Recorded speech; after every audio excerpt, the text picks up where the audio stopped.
l'école. J'ai connu tout un tas d'expériences différentes là-bas. Parfois, on tombe sur un professeur génial qui peut donner l'envie d'apprendre et qui sait être pédagogue.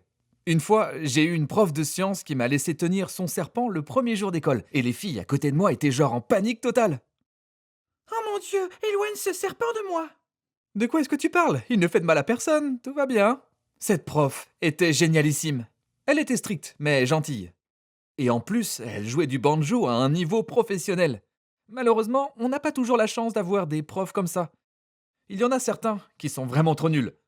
Le pire enseignant que j'ai jamais eu était mon prof de sciences en troisième. Appelons-le Monsieur Super Crétin. Littéralement, la seule chose qui se passait dans sa classe, c'était qu'il nous lançait un paquet de feuilles. Il nous donnait les réponses sans nous donner la moindre explication. Et il nous balançait une interro pendant qu'il restait assis à son bureau sans rien faire. Clairement, on ingurgitait plein d'informations avant de tout oublier, parce qu'on comprenait rien à ses explications. Un jour, j'étais en classe, et alors que tout le monde était sur son téléphone, et étant donné que c'était un prof en carton, vous l'aurez compris, bah moi, vu que je n'apprenais rien, j'ai sorti mon téléphone pour écrire à ma mère.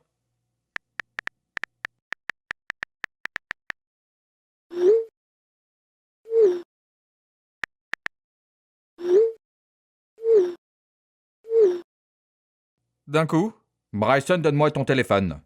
là, je regarde Monsieur Super Crétin. Non mais attendez, c'est une blague? Vous voyez bien que tout le monde dans la classe est sur son téléphone, et c'est moi que vous prenez pour cible? Il a répondu, Téléphone. confisqué. J'étais hors de moi. Tout le monde sans exception était sur son téléphone, mais j'imagine qu'en tant que petit blondinet, j'étais un peu la cible facile parce qu'il était sans doute intimidé par les autres élèves. Et je suis d'accord, j'aurais pas dû être sur mon téléphone en classe. Mais je vous jure, je l'ai sorti pendant 2 secondes pour écrire à ma mère. Et à la seconde où il l'a vu, il m'a sauté dessus, alors que tout le monde avait les yeux rivés sur son téléphone depuis le début. D'ailleurs, un jour, mon ami Daline, qui restait travailler là-bas après les cours, était en train de nettoyer près du bureau principal quand il a entendu quelqu'un crier sur ce professeur. Pourquoi est-ce que j'ai plein d'élèves qui se plaignent auprès de moi qu'ils n'apprennent rien dans votre classe? Monsieur Super Crétin a dit. J'en sais rien, moi. Je leur donne des guides pratiques détaillés avant chaque test, j'organise des cours interactifs en encourageant la participation, et je demande à chaque fois est-ce que quelqu'un a des questions? Que des choses qu'il n'a jamais faites.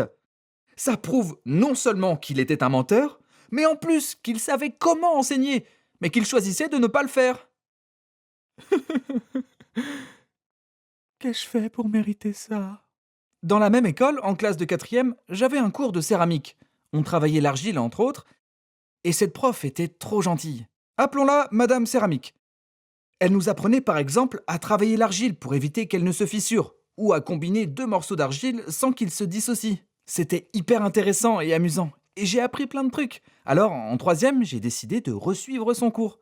Le problème, c'est que le cours ne durait qu'un semestre, et fallait attendre le deuxième semestre. Donc, j'ai dû prendre mon mal en patience jusqu'à ce que, enfin, je puisse à nouveau créer des trucs cool en argile. Une de mes amies qui l'avait eu au premier semestre m'a raconté tous les super projets qu'ils avaient réalisés.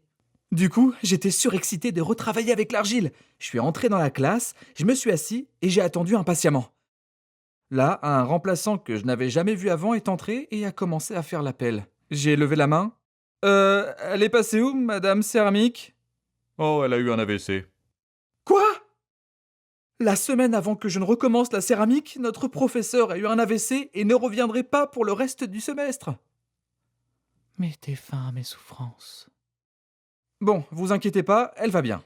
C'est juste qu'elle ne pouvait pas donner cours. Donc, en gros, on a enchaîné remplaçant après remplaçant, et ils n'y connaissaient rien de rien à la poterie, et ils ne savaient pas non plus enseigner.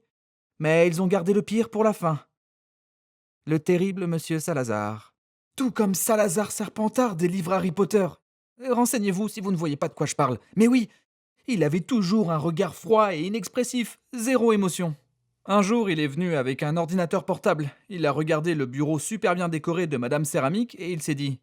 Tiens, il reste une petite place pour poser mon ordinateur. Alors, comme un idiot, en posant son ordinateur, il a poussé les objets qui étaient sur le bureau, dont le vase préféré de Madame Céramique, qui a vacillé et est tombé par terre avant de se briser en 1000 morceaux.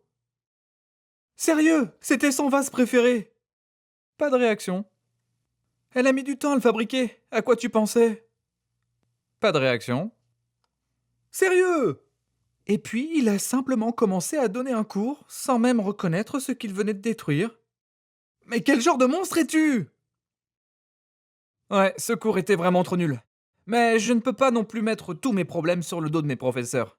Ce qui va suivre, c'était de ma faute.